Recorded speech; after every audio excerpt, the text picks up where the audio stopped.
Welcome back to our channel, where we unveil the chilling truths hidden within the darkest corners of our world.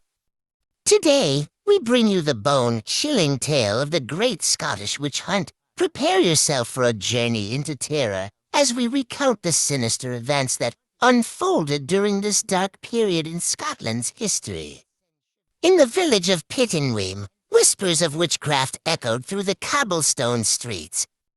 Geillis Duncan, a woman with an otherworldly aura, became the target of suspicion. Her piercing gaze and flowing black hair seemed to hold a mysterious power. As rumors spread, a malevolent force seemed to settle upon the village. Shadows danced eerily, and fear cast its spell upon the hearts of the villagers. They believed Geillis to be a pawn of the devil, casting malevolent spells upon them. In the dead of night, a mob gathered, driven by fear and fury. They stormed Geillis's cottage, her hands bound tightly as she was dragged through the darkness toward a grim fate. Bound and bruised, she was taken to an interrogation chamber, a place of terror and despair. Within the walls of the interrogation chamber, a macabre symphony of terror played out. Geillis, her pale face marked with bruises, was subjected to a relentless torrent of questions and accusations. The interrogators, driven by a fervent desire to eradicate the perceived evil that plagued their village, resorted to horrific methods. Geillis endured sleep deprivation, her tormentors denying her even a moment's rest. The darkness of the chamber seemed to seep into her very bones, driving her to the edge of madness. They used the witch's bridle, a grotesque contraption of cold iron and sharp prongs, to clamp onto her head, piercing her flesh as a reminder of her alleged sins. Whispers of spells, hexes, and pacts with the devil echoed through the chamber, each accusation like a dagger plunging into Geillis's heart. And still, she refused to confess, her will unyielding in the face of unimaginable torture. But her captors were relentless, their methods designed to break her spirit. In their desperation, they turned to the infamous witch's pricking. Geillis was stripped bare, her body subjected to invasive searches, searching for the telltale witch's marks. The purpose of witch pricking was to find physical evidence that would supposedly confirm the accused person's pact with the devil or their involvement in witchcraft.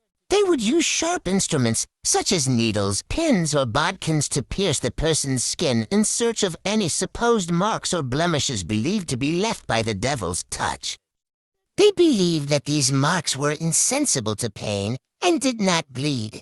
Under extreme duress, Geillis eventually confessed to being a witch and implicated several others in her alleged coven. The Great Scottish Witch Hunt had begun, its flames reaching every corner, consuming the lives of the innocent. The accusations would multiply, the trials would become more brutal, and innocent lives would be sacrificed in the name of eradicating an imagined evil. Fearful and desperate, people began pointing fingers at their neighbors, friends, and even family members, hoping to divert suspicion away from themselves. Throughout Scotland, the innocent were ripped from their homes, their lives shattered by the paranoia that gripped the land. Accusations were flung like curses, as neighbors turned against neighbors, driven by fear and the need to find a scapegoat for their misfortunes.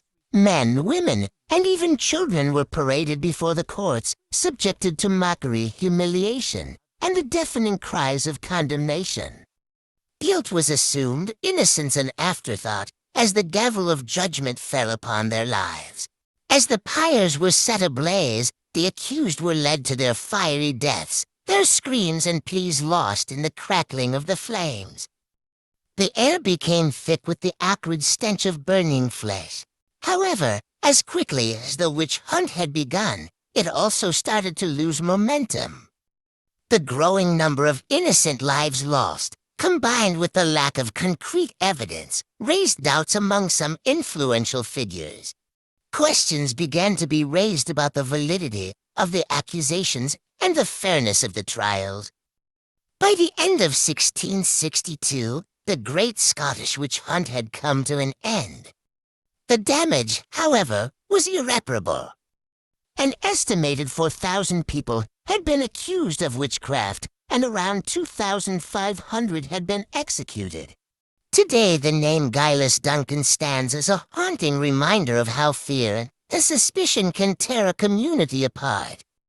Whether she was truly a practitioner of witchcraft or merely a victim of circumstances, her story remains etched in the annals of Scotland's dark history. Ha ha! Mass hysteria makes the meal tasteful once again. As we conclude this tale of terror, we are reminded that history has a way of haunting us, creeping into our darkest fears. Join us next time as we delve deeper into the mysteries that lie beneath the surface of our world. Until then, beware the shadows, for they may hide the ghosts of our past. Ha ha!